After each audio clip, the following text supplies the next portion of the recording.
Bem-vindos ao podcast No Seu Melhor, um podcast para experienciarmos o que é que será vivermos temas diferentes, muito interessantes para nós, no seu melhor. Para isso, hoje temos Fernanda Botelho e os temas que nós temos à nossa frente são as plantas espontâneas e o silvestre, se calhar até o selvagem. Com isso, Fernanda, bem-vinda. E para começar, como é que chegaste a este tema, e também se calhar um pouco de qual é o contexto das plantas espontâneas, como é que nós relacionamos com elas na nossa sociedade neste momento? Sim.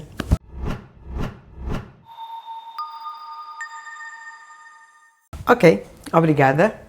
Primeiro, obrigada pelo convite. É um prazer estar aqui convosco e acompanhar o vosso trabalho, assim, mais ou menos à distância, mas sinto-me muito em sintonia com o que vocês fazem, portanto, obrigada. Como é que as plantas chegaram a mim ou eu cheguei a elas? Questão, não é? Eu nasci no Magoito, com avós agricultores de ambas as partes, portanto, as vivências e as memórias dessas vivências são sempre coisas ligadas à natureza, às plantas espontâneas, silvestres, selvagens, mas também às domesticadas. Sim. À apanha da batata, à plantação da cebola, ao tempo das cerejas, tudo isso faz parte das minhas memórias mais afetivas, onde eu mais gosto de ficar ali a mergulhar e a explorar e a puxar fios, adoro. Depois fui crescendo, não é? Como qualquer adolescente, as plantas ficam assim um bocadinho de lado, mas nunca completamente. Sim. Mas depois fui para Londres quando tinha 17 anos e lá voltei a mergulhar nesse mundo, porque andava muito de bicicleta e a pé e andava sempre a espreitar os jardins das pessoas. E achava lindo aquele carinho, aquele amor com que as pessoas estavam ali nos seus espaços verdes, não é? A domesticar ou não, ou só a desfrutar, com que as pessoas iam para os parques, ficar ali debaixo das árvores a fingir que era uma praia e aquilo era lindo e, portanto, voltei a entrar no mundo das plantas e depois fui estudar. Primeiro tirei o curso de Educadora Montessori, que também tem uma ligação forte à natureza. Sim. Mais tarde Waldorf, que também tem, e depois fui estudar plantas medicinais. Portanto, ia a uns cursos à noite, durante 3 anos, tinha o Jardim Botânico de Inglaterra, de Londres, o Kew Gardens, sim, ali pertinho de casa também, relativamente, e pronto, e as plantas foram entrando, e eu a dar-lhes sempre as boas-vindas e a abraçá-las e a acolhê-las em mim, e a perceber o quão importante é nós aprofundarmos esta relação com as plantas, sim, e vivermos em perfeita harmonia, em perfeita sintonia com elas e conhecermos-las, porque sim, eu acho que há, em Portugal, muito mais do que em Inglaterra, uma falta de literacia botânica a todos, sim, os níveis. Sim. Não é só saber o nome e a família das plantas, mas a grande importância que elas têm na vida do planeta e na, sim, nossa, não é? Elas são absolutamente fundamentais. Completamente. Portanto, na minha perspectiva, e agora há muito aqui essa fobia em Portugal de chamar invasoras às plantas, de chamar daninhas. Daninha é uma coisa que causa dano. Pois, ninguém tinha pensado nisso assim, mas causa mais dano ao planeta, se vamos a pensar. Não serão as plantas, com certeza. E invasor é a mesma coisa. Sim. Invasor é uma coisa que chega depois. As plantas chegaram antes de nós, muito antes. E, portanto, tem muito... O que eu também não gosto muito da palavra invasor é que também, geralmente, na grande maioria das vezes, nós trouxemos-las. Uhum. Então, as que não são daqui, entre aspas, que estão a invadir, foi por escolha nossa que elas estão a invadir, sim, também. Sim. Não é? Sim. E andam a viajar connosco, isso é maravilhoso. Sim. Eu acho esta viagem do mundo das plantas é uma coisa absolutamente fenomenal, não é? Sim. Porque nós, há 500 anos... não tínhamos aqui batatas, nem milho, nem abóboras, tínhamos pouca coisa, não é? Tínhamos as tais ervas espontâneas, ervas selvagens, e comíamos-las, sim, e gostávamos, e as pessoas conheciam-nas, e portanto elas tinham um papel na vida das pessoas muito mais interessante do que têm hoje, porque sim, depois com a chegada da agricultura e essa domesticação da alimentação, essas plantas foram Postas de lado. Postas de lado e, sobretudo, depois da Segunda Guerra Mundial, Sim. quando os pesticidas e os herbicidas, ou seja, os químicos que eram Sim. usados para produzir armamento na Segunda Guerra Mundial, depois passaram, o que é que a gente vai fazer com isto? Agora sobrou-nos isto tudo, bora lá usar isto na agricultura para matar bichos e plantas invasoras e plantas que não queremos. E, portanto, isso é uma coisa, no mínimo, perversa, não é? E também lembro-me de que muito da linguagem que nós temos com a agricultura e com as plantas e o mundo natural, muitas vezes hoje em dia também tem um lado bélico. Também vem, do que eu percebi, muito deste lado trouxemos todos os químicos e também a linguagem. Porque estamos em luta com elas. Exato. E temos de deixar muito essa postura de lado. Nós não temos de lutar com as plantas, mas é um bocadinho a história do homem e da natureza, que é selvagem, e nós temos de controlar a natureza. Mas isso vem de lá muito para trás também, não é? Sim. O homem querer estar em controle. Já na antiga Grécia falava-se que o Pan, o deus do selvagem, tinha morrido. Na antiga Grécia já se estava a dizer já não há espaços selvagens. Pois, imagina agora, não é? Exato. Mas ainda existem alguns e é bom cultivá-los e multiplicá-los e fazer com que eles existam em nós também, não é? O selvagem, o espontâneo, o aberto, um pouco descontrolado, o descontrole só faz bem. Sim. Digo eu.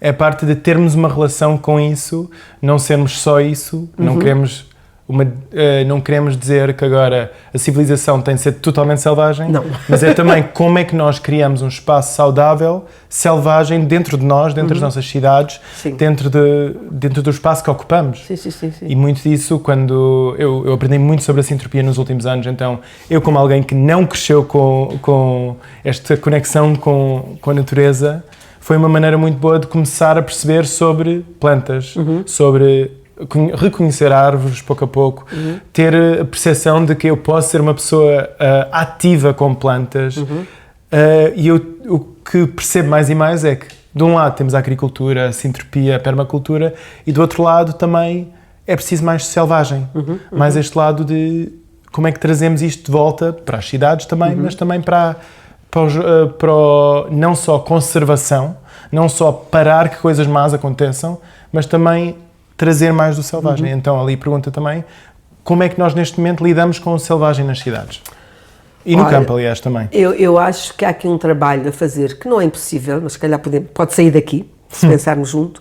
Eu faço muitos trabalhos com juntas de freguesia e com câmaras e estou-lhes sempre a dizer isso. A resposta é sempre igual. Eu disse, olha, venha connosco ao nosso escritório e a ver a quantidade de e-mails que nós recebemos todos os dias dos munícipes a pedir-nos que cortem as ervas, porque isto é lixo. Tenho uma serralha à minha porta que mede 1,5 m, tenho 5 papoilas na beira, no canteiro daquela árvore, por favor venha cortar aquilo, tenho uma malva cheia de flores, aquilo é lixo. E eles vão e cortam e envenenam, porque não têm feito uma resposta. Tem de haver uma resposta para as pessoas que pensam desta forma para desformatar isto, porque plantas não são lixo. Se nós continuarmos a cortar e a envenenar plantas como estamos a fazer até agora, não vamos ter insetos no futuro, não é? E os insetos são os grandes responsáveis pela polinização da comida de todos nós e de muitas outras coisas, não é? E, portanto, é pensarmos em conjunto como é que nós explicamos às pessoas que não entendem a importância de uma papoula, de uma serralha, de uma malva, de uma beldroega, as beldroegas são tão maltratadas, tão mal amadas, como é que nós explicamos que isto é importante, para além de as podermos comer? Na cidade não, na cidade, aqui, onde vocês moram, se calhar, onde há muitos carros não se come, obviamente, não é? E muitos cães a passear, não se come, mas andas meia hora para fora da cidade e já podes comer coisas daí, não é? E usufruir delas, da beleza delas, não é? As flores são assim a coisa mais maravilhosa que existe, não é? Como é que seria um mundo sem flores? Eu não percebo como é que as pessoas conseguem não amar uma flor, não entendo. Uma das histórias que eu gostei da pandemia foi em Mértola, havia um grupo de Facebook, eu não vi isto, mas foi-me contado, que durante a altura dos espargos e dos cogumelos, eles começaram a partilhar fotos de, olha, peguei nestes espargos, levei estes espargos, e uma coisa com tantas pessoas fechadas, era esta partilha de, olha, nós conseguimos encontrar isto, ainda há mais aqui se quiserem vir buscar. Então também é verdade que em sítios menos urbanizados há mais conexão com perceber que um espargo, primeiro, não estão ali tantos carros, mas também é combustível, vamos usá-los, são muito bons, são super saudáveis também. E um excelente recurso para tempos em que se calhar não temos acesso aos supermercados, não é? Portanto, é importante as pessoas terem essa vontade de irem buscar o conhecimento, que provavelmente alguma timaria lá da Mértola sabia o que era um espargo e o neto dela já não sabe. Portanto, voltar a esse conhecimento, a essa ligação, e o Alentejo ainda é dos sítios onde mais pessoas conhecem e utilizam as labaças, as beldroegas, os poejos, os espargos. Há uma lista grande de plantas que ainda são usadas hoje em dia, os cardos, por exemplo. Mas também há muito essa coisa de, menina, agora não há necessidade, isso era em tempos de pobreza. Eu tenho um amigo alentejano que o avô dele diz sempre isto: nós aqui éramos tão pobres que até comíamos picos. São os cardos, portanto era necessidade, mas os cardos são ótimos, tira-lhes os picos, aquela parte do meio. O cardo é um super alimento. E em pior dos casos, ajuda a fazer queijo. Mas isso não é o mesmo cardo. É outra espécie de cardo, assim, para coalhar o queijo. Portanto, não, é um cardo que eles chamam de tengarrinhas, que tem uma flor amarela, se calhar já provaste lá no Alentejo, e que se come, mas todos os cardos se podem comer. Quando estão tenrinhos, quando começam a brotar, podes comer. Incrível. Portanto, e também temos um bocado esta relação com o medronho e com a bolota. A bolota também. São árvores que dão coisas ótimas, cheias de nutrientes, mas muito associados à pobreza. Exatamente, e daí deixámos um bocadinho para trás. Pois. A bolota é para os porcos, mas agora temos exemplos maravilhosos no Alentejo. Estou-me a lembrar do Alfredo, no Freixo do Meio, não é? Que está a fazer hambúrgueres, farinha, café, bolachas, patês fermentados. A bolota tem assim, e é uma fonte de proteínas e de enzimas maravilhosas. A bolota é um alimento incrível, não é? E também, e muitas destas plantas espontâneas são alimentos mesmo incríveis. E nós, várias das vezes, também domesticamos versões delas para serem mais controláveis. E isso não quer dizer que não tenham nutrientes, mas também vão ser diferentes. Pois. Mas com isto... Mas deixa-me só, desculpa lá, dizer uma coisa em relação a isso, porque ainda ontem estava a falar para este grupo grande com quem eu fiz uma caminhada na Sertã e estava a dar a provar à senhora uma folha de serralha. E depois estávamos a serralha, não é serralha, e havia lá várias pessoas, sim, claro que é serralha, e se dava só aos coelhos e nós também comíamos, mas aqui não se chama serralha, aqui chama-se leituga. E depois alguém disse, não, mas leitugas são várias plantas que têm uma seiva leitosa, e leituga está na origem do nome de lettuce e de lechuga, que é o nome de alface. Exato. Portanto, isto para te dizer que grande parte das plantas, grande parte... tem das plantas domesticadas, as alfaces, as couves, os feijões, têm as ervilhas, por exemplo, têm como antepassados genéticos plantas silvestres, que ainda hoje existem, porque não consumi-las ainda, não é? E nisso também o brócolo vem da mesma família de muitas das... do saramago, das crucíferas. Exato, das crucíferas, e são basicamente mais ou menos a mesma planta que foi dar várias famílias diferentes de alimentos que nós adoramos. Há pessoas que gostam mais que outras, mas sim. E com isso também, um bocado o que tu estás a dizer é que a percepção que tu tens da relação que nós temos com estes elementos silvestres nas nossas cidades, no campo, é mais um elemento de combate. É uma relação de nós não gostamos delas, queremos tirá-las. E uma coisa que quando estavas a dizer, a parte de cortá-las, primeiro, qual é que é a relação, como é que se deve pegar nelas? Tipo, uma vez que não há carros à volta, é tirar todas que nós queremos ou alguma relação com isso? Tirar como para comer? Sim. Se eu for para... Se não houver carros, não tens de conhecer, mas eu digo sempre, são muito mais as plantas que não são tóxicas do que as que são. As que são tóxicas são meia dúzia delas e basta conhecê-las, sei lá, os jarros, as hipomeias, o teixo, a de Daleira, não são assim tantas. Andam-me a pedir, há que temos que faça um livro sobre plantas tóxicas. Eu vou fazer. Mas, pá, é um livro fininho, é um livro com pouca coisa. Há a cicuta, por exemplo, há plantas semelhantes que um erro pode ser grave, não é? Que são plantas que são comestíveis, parecidas com outras que não são. Pronto, é importante conhecer. Mas de resto... Que também é uma maneira dessas plantas comestíveis protegerem um bocado para não serem tão comidas. Olha, sou eu ou se calhar é o meu irmão que não gostas? Pois. São tudo estratégias. As plantas são inteligentes, são altamente inteligentes e todas os picos das plantas, o ser venenoso, é para se defenderem dos seus predadores. Que elas não saem do sítio, não têm pés, portanto têm que desenvolver mecanismos para assegurarem a sua sobrevivência. Portanto, isso é uma forma de inteligência. Sim. Eu também... Uma coisa que eu ouvi, porque como alguém que não forrajou muito, mas também ouvi que quando se faz vai para, por exemplo, para Sintra, buscar uns cogumelos, também devia-se ter um bocado este cuidado com não tirar todos os cogumelos, para também ter uma relação não só com onde nós estamos, mas também com as pessoas que possam vir depois. Sim. Então também, qual é que é? Há alguma regra como devíamos de forrajar, acho eu? Forrajar, palavra estranha. Pois, não há uma palavra em português. Foraging. Recolher, apanhar. Não existe. Bom, mas claro que há regras, tem de haver regras. E eu digo sempre isto em relação às plantas. Vocês chegam a um sítio e têm 10 flores, vocês apanham uma ou nenhuma e deixam o resto. E nunca ao contrário. Mas a tendência do ser humano é ser um bocadinho predador, não é? E fazer a coisa ao revés. Diria também a cultura do ser humano. É cultura, também são escolhas. Sim. Pronto, mas é common sense, não é? Sim. Se há 20 plantas, tu não vais levar 15 e deixas 5, é sempre ao contrário. Conhecer bem as plantas, ter um bom guia, o meu livro, o de outros, há outros guias. As aplicações de telemóvel, algumas funcionam bem, portanto também são úteis. Em relação aos cogumelos, curiosamente, aprendi isto com o Alfredo, o Freixo do Meio, porque fui lá a uma festa do outono e do cogumelo, e então as pessoas levam os cabados e vão sozinhos apanhar cogumelos.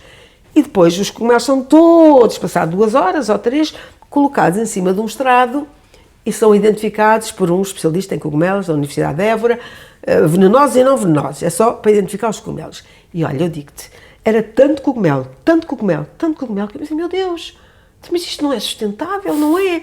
E o Alfredo me disse, não, desde que nós fazemos estes encontros do cogumelo aqui, os cogumelos têm-se multiplicado, porque tu, ao apanhar, espalhas os esporos e eles multiplicam-se. Eu nunca tinha pensado nisso. Eu não sou especialista em cogumelos, reconheço 3 ou 4, não, nem sequer, pai, 3, que posso comer e chega-me, mas não sabia disso. Portanto, não é a mesma regra para as plantas herbáceas do que para os cogumelos. Mas também nisso... Mas em relação ao que tu disseste, deixar para os outros, sim. Aqui o objetivo era apanhar-os para serem identificados, mas claro que se há ali um núcleo com meia dúzia de cogumelos, não vais apanhar todos, porque há outras pessoas. Há outras pessoas que vêm atrás. Mas também... isto também porque eu tive uma poda de eucaliptos agora no sábado passado. A regra da sintropia é uma das grandes razões porque é que se faz podas drásticas a eucaliptos, é primeiro fazer escolhas, porque nós não queremos só eucaliptos ali, queremos eucaliptos em contexto, com outras plantas à volta, e quando tu cortas eucaliptos, especialmente drasticamente, a informação que é mandada para as outras plantas é cresçam, bora lá, vamos crescer, vamos rebrotar. São vocês. E basicamente, em contexto, porque o grande problema dos eucaliptos é o eucaliptal, não são os eucaliptos, é a monocultura, volta para um bocado esta parte de ajudar outras plantas a crescer, ao também podar e também deixar lá a poda, porque é a informação genética para também passar e alimentar as próximas plantas.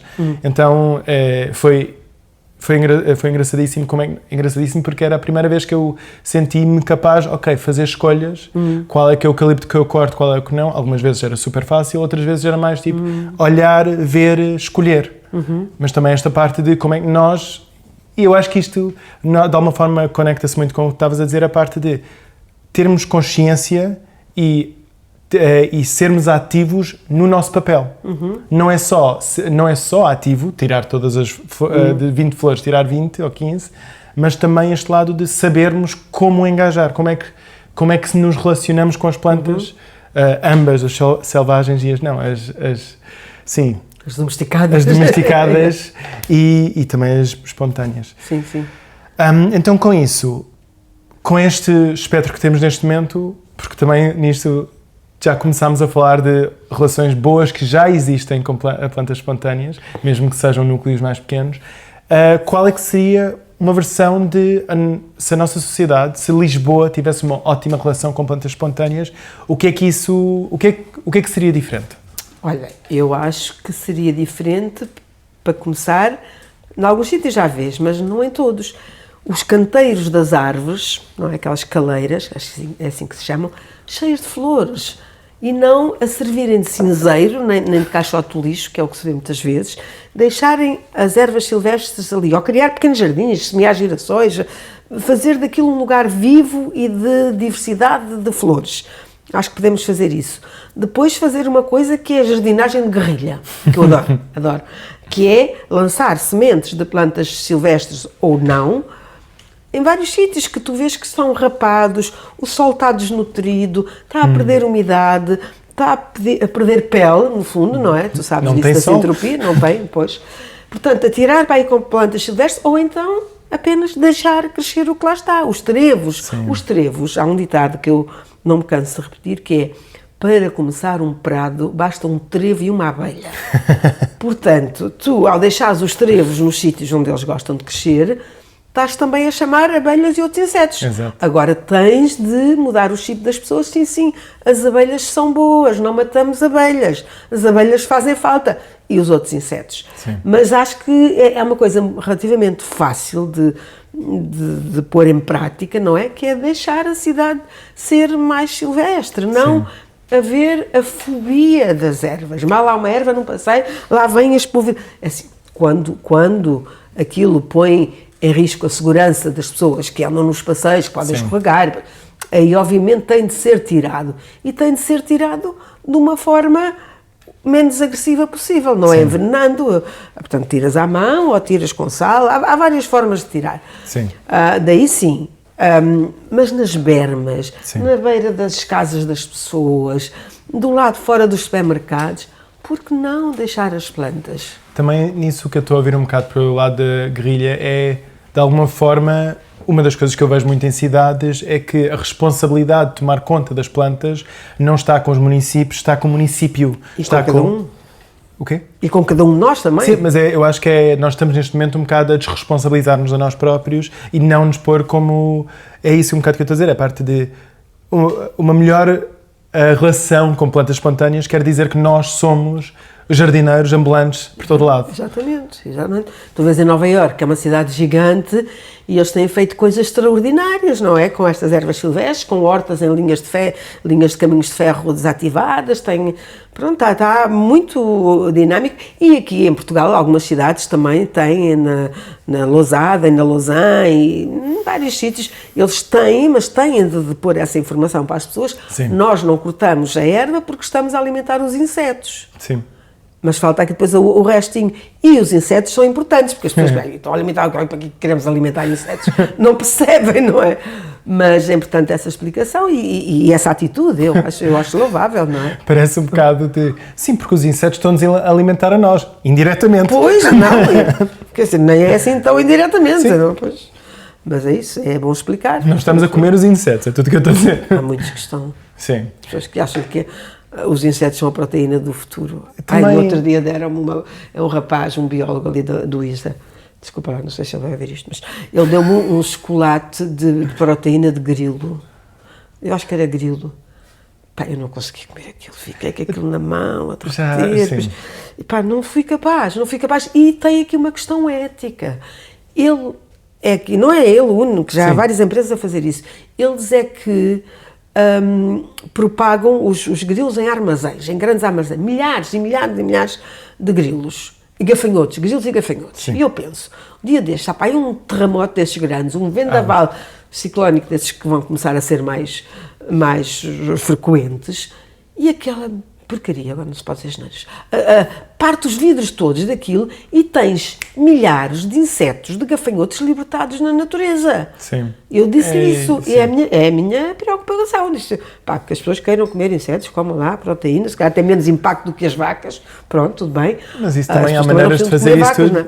Pois, Há maneiras de fazer isso tudo sem impacto na natureza da mesma forma, porque o maneio holístico também é uma maneira ótima para criarmos gado sem ser... Aliás, não é sem ser um impacto, é com um impacto positivo. Pois. Porque, mas sim, é também termos consciência do como é que estamos a produzir, porque é que estamos a produzir, exatamente, etc. E a consumir. E consumir, Yeah. obviamente. Também nisso, olhando então a guerrilla, então quer dizer que nós temos algum input direto, que somos agentes diretos na natureza, na cidade. Então nisso também um bocado de qual é que é a responsabilidade aqui da Câmara para também deixar-nos fazer isso. Porque eu acho que muitas vezes, pessoas não fazem, por um lado, porque não veem como o trabalho delas, mas por outro lado, porque veem que se eu fizer isto, vão destruir o meu trabalho. Pois. Tem que haver mais comunicação. Sim. Tem que haver mais comunicação entre os municípios, as câmaras, porque somos nós que os elegemos, e as pessoas, porque as pessoas são muito boas a virem queixar e reclamar e sugerir para os Facebooks, Instagrams e mais não sei onde, mas depois não são capazes de ir a uma reunião de junta ou de câmara. Eu acho que é importante termos aí essa ligação, para que eles percebam que nós estamos interessados, nós somos Sim. agentes de mudança em conjunto, porque essas pessoas supostamente estão lá para nos servir, é essa a ideia, mas nós temos de ser mais dinâmicos nisso, não é? Eu acho que isso é importante. E como é que seria isso na sua versão, numa versão no seu melhor? Qual é que seria a relação? É trabalharmos em conjunto, Nós elegemos pessoas para nos representarem e depois desligamos, damos 2 passos atrás e agora eles façam, mas não pode ser. Contra mim falo também. Sim. Eu de vez em quando vou às reuniões, quando acho que há temas que preciso mesmo de ver esclarecido ou de sugerir. Sim. Vão e há uma abertura, não é? E há uma discussão, depois se eles fazem ou não, às vezes é outra história. Mas eu acho que devíamos envolver-nos mais politicamente, se queremos ver mudanças positivas, Sim. não é? Na cidade, principalmente na cidade, e sem ser na cidade. Acho que isso é uma forma, sim, não sim, é a forma. Óbvio. Temos de exercer mais o nosso direito à rebeldia também, não é? Eu acho que isso é importante. De acordo. Se os políticos não nos representam, então somos obrigados a ser rebeldes, não é? É importante, mas eu acho que sim, há todo um caminho a fazer, mas eu acredito que seja possível. Sim. Temos de acreditar, não é? Por mais que às vezes não pareça possível que uma grande mudança... Acho que as mudanças são graduais, nós às vezes queremos a mudança já, não é? E começa por nós, eu acredito muito que começa em cada um de nós. Se nós não estamos dispostos a fazer mudanças, enquanto consumidores, já que estamos a falar de comida, não é? Sim. Enquanto consumidores, a questão dos plásticos, por exemplo. Agora, aqui há uns dias estava a ouvir uma entrevista na rádio sobre esta verdade que é daqui a poucos anos, poucos mesmo, o mar vai ter mais plástico do que peixe. E nós andamos aqui uma vez por semana, não, agora é de 2 em 2 semanas. Vou ao ecoponto despejar plásticos. E eu digo, poças, era bem mais fácil não os consumisse. Sim. Mas, por exemplo, há uma kombucha que eu gosto muito, não vou dizer marca nada, vem numa coisa de plástico. Será que isto é mesmo plástico? É daqueles de milho ou de batata? Não sei. Porque é biológico, portanto faria sentido que o plástico também fosse, se calhar é. Mas a verdade é que a comida da gata, há bocado estávamos a falar de comida da gata, vem num quadradinho de alumínio, e eu não lavo, porque me disseram que não é necessário lavar as coisas para reciclar, porque se lavas estás a gastar água, não faz sentido, não é? Óbvio. Mas eu acho que enquanto consumidores nós temos de pensar muito bem que tipo de consumidores somos e melhorarmos, não é? É difícil, difícil. Porque não vai ser o princípio e o fim da conversa, mas vai ser um ingrediente importante em qualquer parte, porque mesmo se a indústria mudar, é preciso de pessoas que percebem porque é que está a mudar e consigam entrar nessa onda também. E também de alguma forma fazer um bocado de pressão. Pois. Mas sim, não podemos cair na falácia de pensar que se eu fizer isto muda tudo, mas também ter a paciência para que isto faz parte da mudança que eu quero ver. Sim. E faz, é uma gotinha, mas faz. Exato. Mas faz. E temos de acreditar nisso, não é? Sim. Que nós, consumidores, temos a faca e o queijo na mão.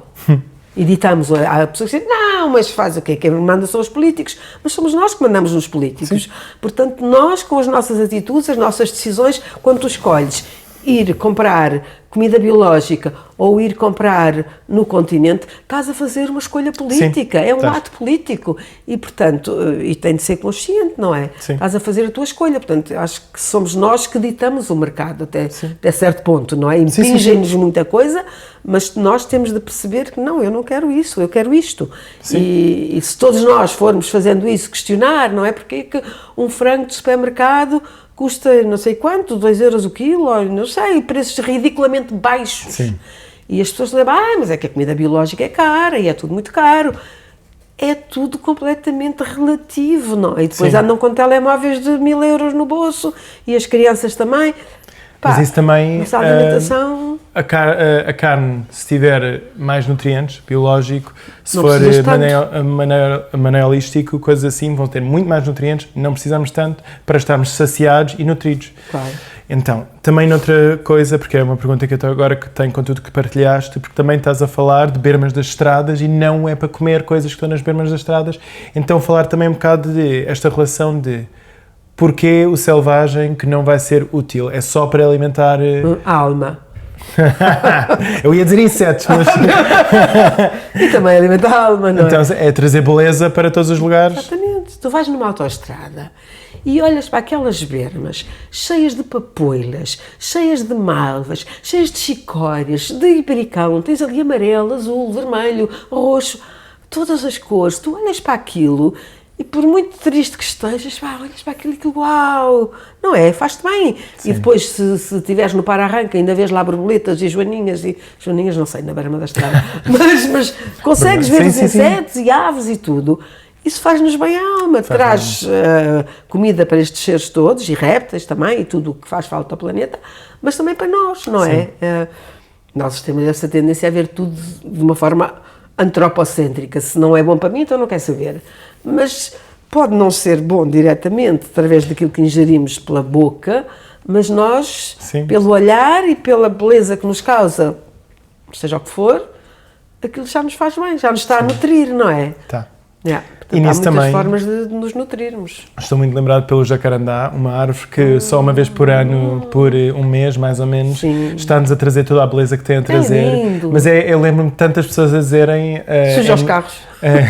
Não, eu estava a dizer pelo lado positivo. De falarem mesmo de, o meu pai...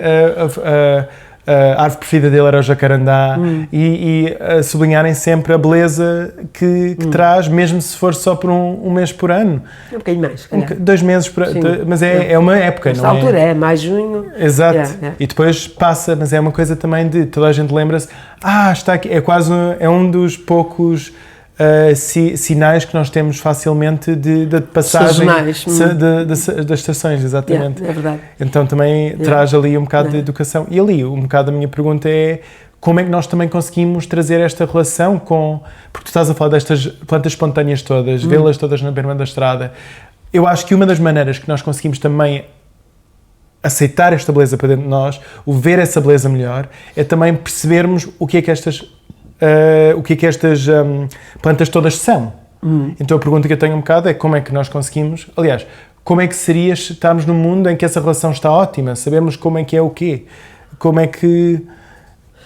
Com interesse, com informação, com visualização de filmes, conseguir ir para o campo com pessoas que sabem, não sou só eu, há várias pessoas que vão aí fazer passeios e reconhecer a planta, observar a natureza, agora que falaste dos ciclos, nos seus ciclos. No verão não há jacarandás, às vezes ela tem uma segunda floração em outubro, novembro, mas nem sempre. Esta exuberância que estamos a ver agora, estamos aqui em junho, não é? Maio, junho, curiosamente, coincide sempre com outro evento cíclico da cidade de Lisboa, que é a Feira do Livro. A Feira do Livro está associada aos jacarandás, não é? E tu vais à feira, há muita gente que vai à feira mais pelos jacarandás do que pelos livros, não é verdade? Não, porque aqui na Expo também está cheio de jacarandás, Lisboa inteira, não é?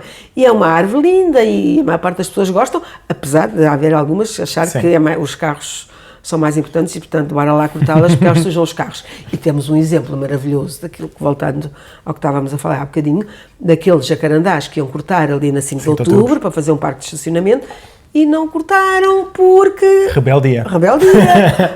Exercer o direito de Exato. cidadania ativa, que é muito importante, e portanto não aconteceu. Isto é um bom exemplo, não é? Para nós percebermos que compensa nós gritarmos pelos nossos direitos, não é? Sim. É uma E pelos cidade direitos mais florida. Exato. E pelos direitos das plantas, já que elas não podem, não é? E também Nós pelo direito à defendermos-las. beleza. E com o direito à beleza, exatamente.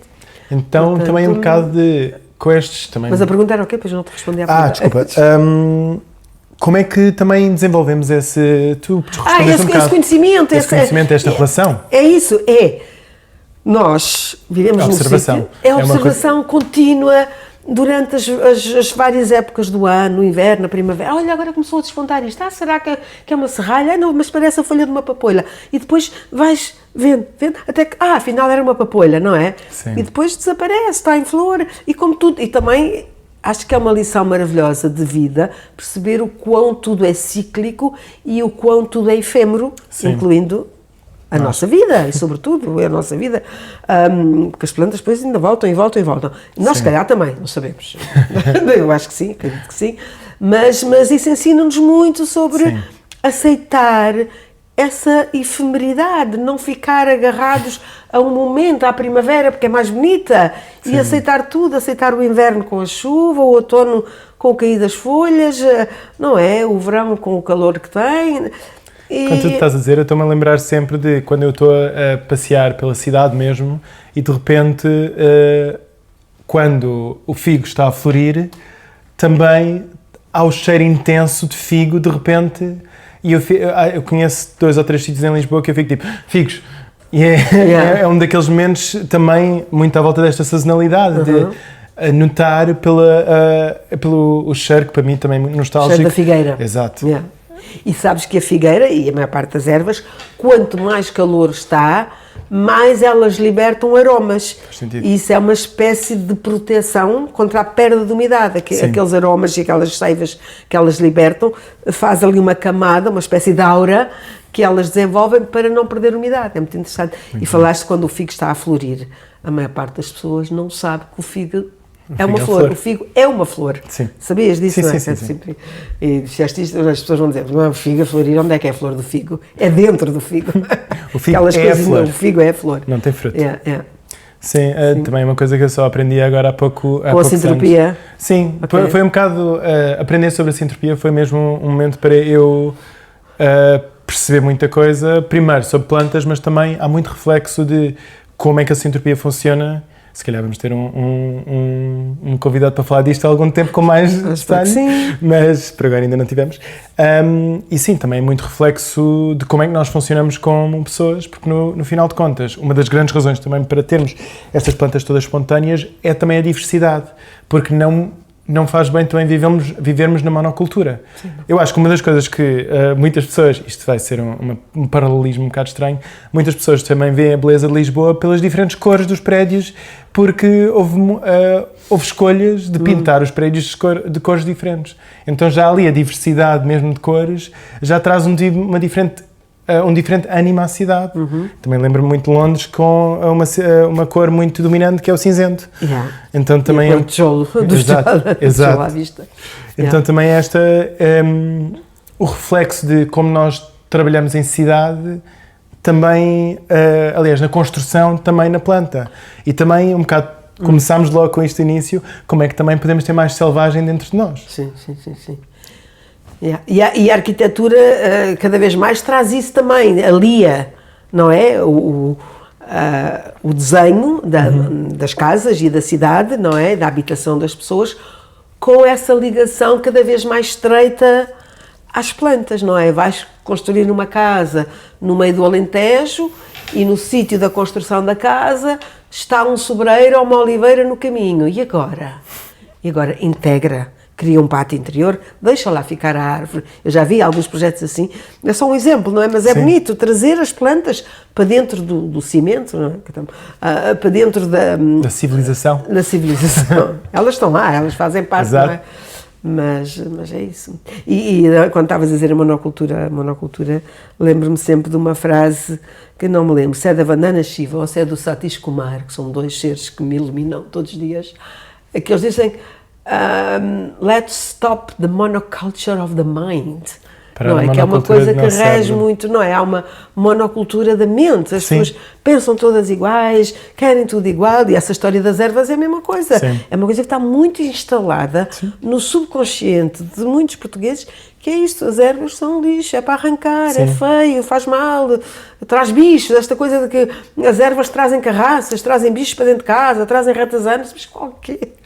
E pronto, e há estas leis, isto chegou ao ponto de haver legislação Sim. para a obrigatoriedade de cortarmos as ervas e Sim. as árvores, Sim. o que é ainda mais grave. É porque- Limpar. Limpar, se já estás a dizer que a planta é lixo, Exato. tens que limpar, é lixo.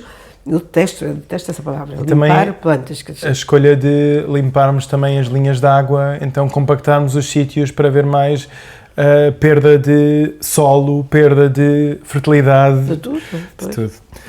É. E nisso também, por causa de perda disso tudo, também perda de água, porque a água não pode ficar se não tem nenhum sítio para infiltrar. Pois. Mas sim, com isso tudo, quais é que são os passos que nós podemos dar agora? Muito pragmático e prático, o que é que eu posso fazer para começar a trazer mais selvagem para dentro de mim, de alguma forma, para trazer mais conhecimento das plantas espontâneas? Já disseste um bocado de ir em tours, entre aspas, em caminhadas com plantas selvagens, seja contigo ou com outras pessoas que fazem isso. Sim. Plantas espontâneas, queria dizer nesse momento, mas também o que mais pode fazer? Mas ir sozinho, é prestar atenção, é Prestar estar atenção. atento, estar inteiro, presente no momento. Estou na cidade, a cidade tem prédios, mas também tem plantas. Que planta é esta? Porquê que está aqui? Deixa-me cá vê-la com mais atenção. O que é isto? Tenho aqui um livro, vou ver. Uma aplicação. Vou ver. Prestar atenção a tudo. As pessoas normalmente estão ali focadas naquela coisa e estamos muito pouco no presente, não é? Sim. Isso é tão fundamental para tudo, até para a nossa saúde, para a nossa integridade. Portanto, isso é o primeiro passo, é habituar-nos a estar presentes nas plantas. Sim. Isso é uma forma de as integrarmos na nossa vida. E eu acho E depois que também estás a dizer das aplicações, com isso é também estarmos cientes sobre as árvores que estão à nossa volta. Exato.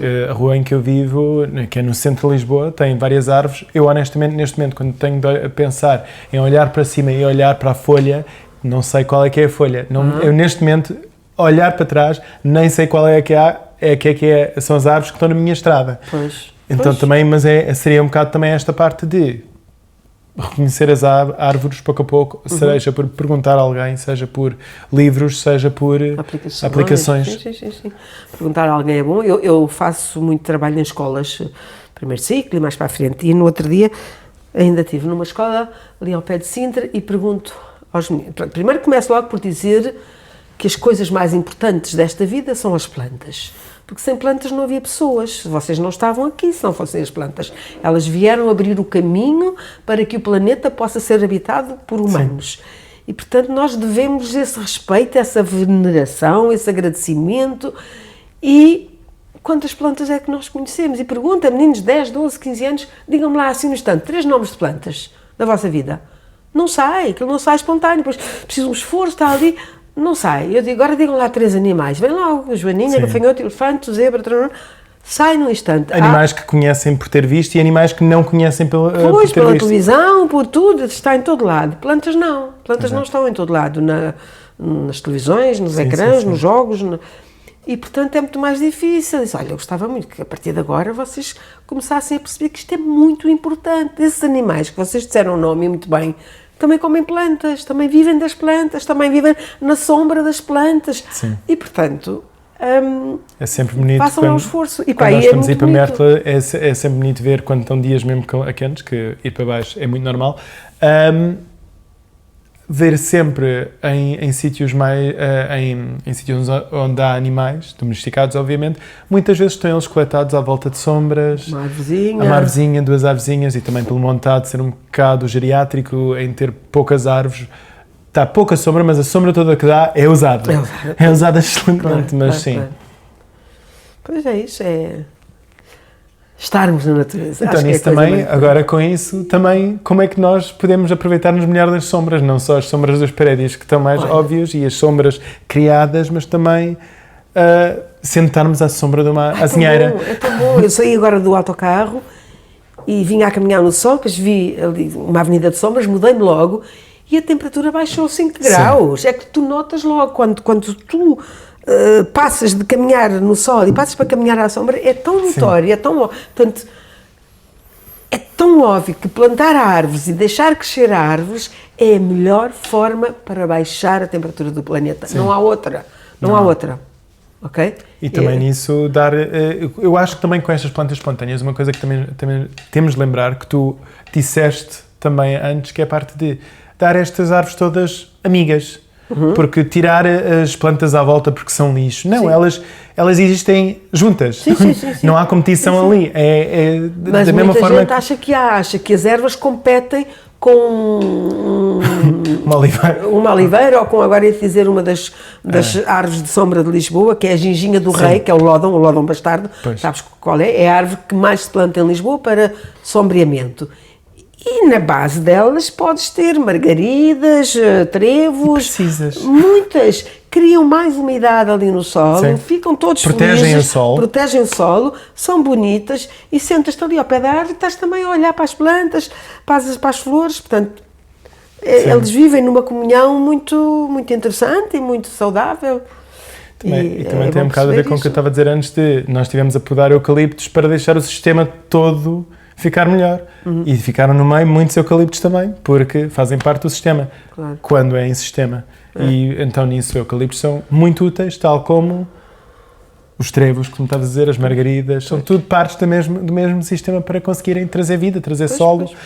E nisto, uma coisa super importante, que não falamos ainda, mas também está aqui no meio, é cada vez que tivermos mais espaços verdes, mesmo que sejam em fachadas ou em telhados, terraços, estamos também a retardar a água quando chove. Então as cheias todas que nós temos ficam menos más só por termos mais solo, por termos mais plantas, mais vegetação. Isso é tão óbvio que não é preciso. Eles agora fazem muito isto de irem fazer campanhas de arranque do chorão da praia, ou campanhas de arranque da cássias. Eles vão crescer de novo. E vai tudo deito, vão as plantas que eram espécies nossas e protegidas e fica o solo todo ali à espera da água e vai tudo por ali abaixo, é tudo lixiviado, não há nada para reter o solo. Mas ali o chorão da praia especificamente é uma planta que está a crescer especificamente porque não está lá nada. Pois, mas estão lá algumas coisas. Mas foi uma planta, foi trazida para aqui nos anos 50 para reter as dunas, para consolidar dunas. Deixem-nas lá consolidar as dunas, porque podem cortar um bocadinho, mas pronto, podemos controlar um bocadinho, mas deixem-nas. Agora, arrancar tudo, fizeram no Cabo da Roca, fizeram agora não sei onde, depois andamos a arrancar chorão, e ainda por cima é combustível. E temos flores lindas, não sabias que o chorão... sim, depois da flor... a flor murcha, não é? E começa-se a desenvolver uma espécie de um figo líquido por baixo da flor, que quando está amarelo e assim molinho, tu fazes uma incisão e esperemos aquilo come-se. Parece um figo um bocadinho salgado. É muito bom, muito interessante. Faz muito sentido, também está ao lado do oceano. Pois. Mas sim, então basicamente, pouco a pouco, desenvolver esta relação com as coisas, com as plantas, e isto começa então pelo olho, acho que também... Um passo atrás, começa pelos sentidos. Senti-las. Também é uma coisa de... neste momento, uma das coisas, porque as aves com quais eu cresci são estas, eu sei exatamente como é que é uma folha de uma nespereira, sei exatamente como é uma folha de uma figueira. E não só sei por olhar, sei pelo cheiro, especialmente a figueira, quando está a florescer, mas pelo toque também. Eu consigo, fazendo isto, eu sei o que é que eu consigo-me lembrar da figueira e da nespereira só assim. Porque eu cresci com elas quando era puto. Então também esta naturalidade desta relação faz muito sentido. E também o gosto das nésperas e dos figos também estão sempre lá. Então é um bocado como é que nós conseguimos também desenvolver este tato. O olho, o nariz, saber porque é que os cheiros que temos em ruas específicas são os cheiros que temos versus outras. Sim, e também, eu agora, se calhar isto é um bocado mais à frente, mas um dos sonhos que eu tive agora no outro dia, no 25 de Abril, estávamos a descer a Liberdade, obviamente, a Avenida da Liberdade, e eu estava a pensar, porque é que isto tem de estar aberto a carros? O que é que seria a Avenida da Liberdade se essa rua grande, sem carros, e podíamos ter mais plantas espontâneas, podíamos ter mais natureza também ali, mais espaço para andarmos e estarmos em cidade. É um bocado um sonho, mas Não é impossível. há muitas cidades que já fecharam muito o centro a carros, sim. Pois. Mas sim. Então também é como, mas também eu acho que o importante para perceber também nos próximos passos é as coisas pequenas valem muito a pena aqui. Porque se toda a gente tivesse um canteiro nos terraços que tem em casa ou fora da janela, já ali haveria menos cheias. Então isso também, esta parte de pequenas coisas já fazem muito, é um dos primeiros pontos. A jardinagem de guerrilha também tem isso. É pouco a pouco semearmos a cidade. Semear a cidade, é bonito. É uma boa forma de acabar. Semear a cidade. Não sei se estamos a acabar ou não, mas sim, acho que também semear a cidade aqui. É muito bonito. Replantar a cidade. Semear a cidade que eu gosto muito. Boa. Obrigado, Fernanda. Obrigada. Não sei se estavas a acabar, não sei. Não, mas eu acho que também estávamos a chegar um bocado a um fim, mas Sim. se há mais alguma coisa que tu queiras partilhar... Não, é isso. Vamos semear a cidade. Para lá. Então com isso, muito obrigado, Fernanda. Obrigada. Muito obrigado por ouvirem. E até à próxima. Até à próxima. E vivam as plantas. E vivam as plantas.